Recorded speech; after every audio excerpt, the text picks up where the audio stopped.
Dans l'exercice 23, on vous donne la répartition de 200 professeurs d'un lycée en les répartissant en hommes, femmes et moins de 30 ans, plus de 30 ans. On vous dit qu'on note H, le professeur choisi est un homme, et J, l'événement, le professeur choisi a moins de 30 ans.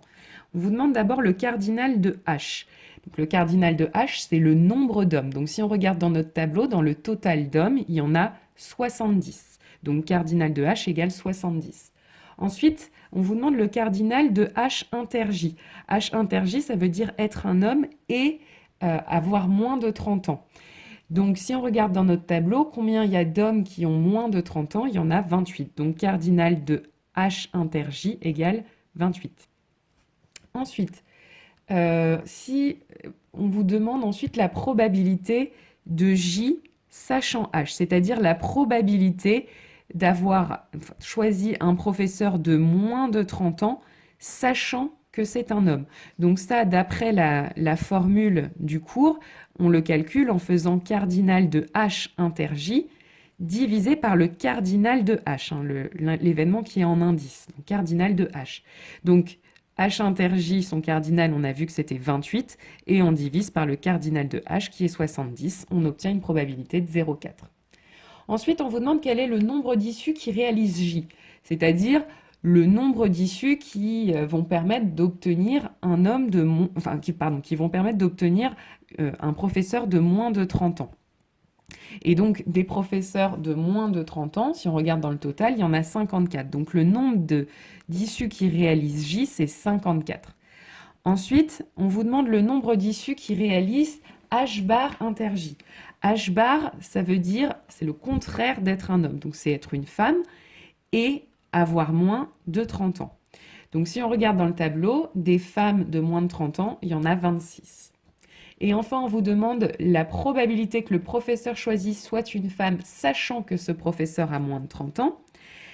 Eh bien, donc, on vous demande la probabilité d'être une femme, donc la probabilité de H bar, et on sait déjà que le professeur a moins de 30 ans. Donc, on va mettre un petit indice J. Donc là, évidemment, comme on sait que le professeur a moins de 30 ans, on va complètement oublier toutes les autres lignes du tableau, c'est-à-dire qu'on va regarder seulement la première, seulement la ligne moins de 30 ans. Et donc, si on regarde seulement dans cette ligne-là, probabilité d'être une femme, ce sera 26 sur 54. On n'est plus sur un total de 200, on regarde que parmi les moins de 30 ans, donc sur 54. Vous pouvez aussi, si ça vous aide, réécrire cette formule-là. Dans l'exercice 31, cette fois-ci, on vous donne un tableau qui représente la répartition de 2000 personnes selon qu'elles sont vaccinées ou non pour une certaine maladie et selon si elles sont malades ou non. On va choisir une personne au hasard parmi ces 2000 personnes et puis on va noter M, l'événement la personne est malade, V, l'événement la personne est vaccinée. On vous demande de déterminer P de M sachant V, donc la probabilité d'être malade sachant qu'on est vacciné. Donc toujours en appliquant la formule du cours, on sait que c'est le cardinal de M inter V divisé par le cardinal de V, l'événement qui est en indice. Donc le cardinal de M inter V, le nombre de personnes qui sont malades et vaccinées. D'après notre tableau, il y en a 45. Et le cardinal de V, le nombre de personnes vaccinées, toujours d'après notre tableau, il y en a 500. Donc ça fait une probabilité de 0,09. Ensuite, on vous demande de déterminer la probabilité que la personne soit vaccinée sachant qu'elle a été malade. Donc ça se note P de V sachant M, probabilité d'être vacciné sachant qu'on est malade. Donc même chose, ce sera cardinal de M inter V, mais cette fois-ci divisé par le cardinal de M.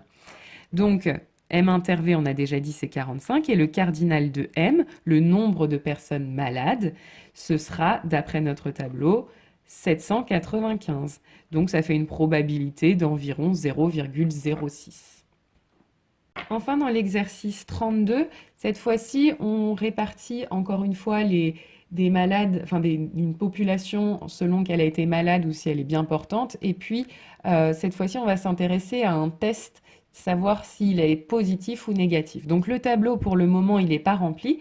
On vous dit d'abord que la maladie atteint 3% de la population, donc de 30 000 habitants. Donc, pour calculer combien de personnes sont malades, on va donc faire un produit en croix.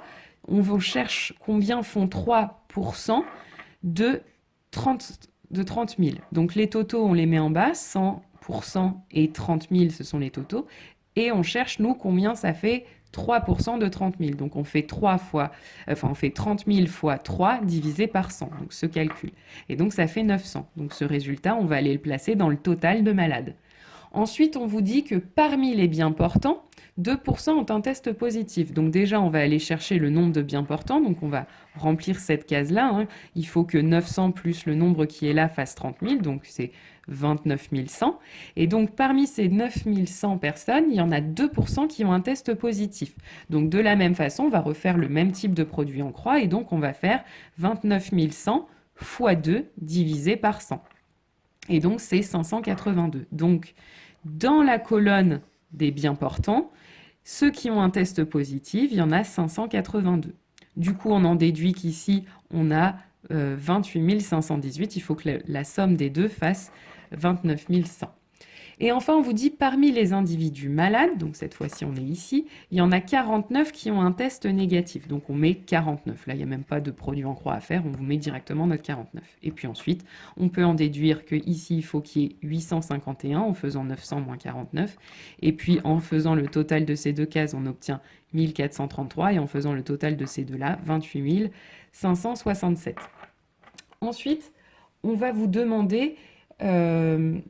si on choisit un individu au hasard dans cette population, on va noter T, l'événement, le test est positif, et M, l'individu choisi est malade.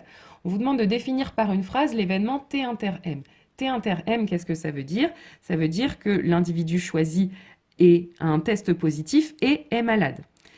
Et ensuite, pour calculer sa probabilité, le nombre de personnes qui ont un test positif et qui sont malades, il y en a 851 sur 30 000. Donc, ça fait une probabilité d'environ 0,28. Ensuite, on vous demande de calculer la probabilité que le test soit positif, sachant que l'individu n'est pas malade. Donc, la probabilité de T, sachant M bar. Probabilité que le test soit positif, sachant qu'il n'est pas malade. Donc, on va regarder seulement dans la colonne des biens portants. Puisqu'on sait déjà qu'il n'est pas malade, on va regarder la probabilité d'avoir un test positif. Donc, test positif, il va donc y avoir une probabilité de 582 sur 29 100, donc 0,02. Et enfin, on vous demande de calculer la probabilité que l'individu soit malade, sachant que le test est positif. Donc, probabilité d'être malade, sachant T. P de M, sachant T. Donc, cette fois-ci, on va regarder seulement dans la ligne des tests positifs et on va chercher la probabilité d'être malade. Donc c'est 851 sur 1433. Donc environ 0,594.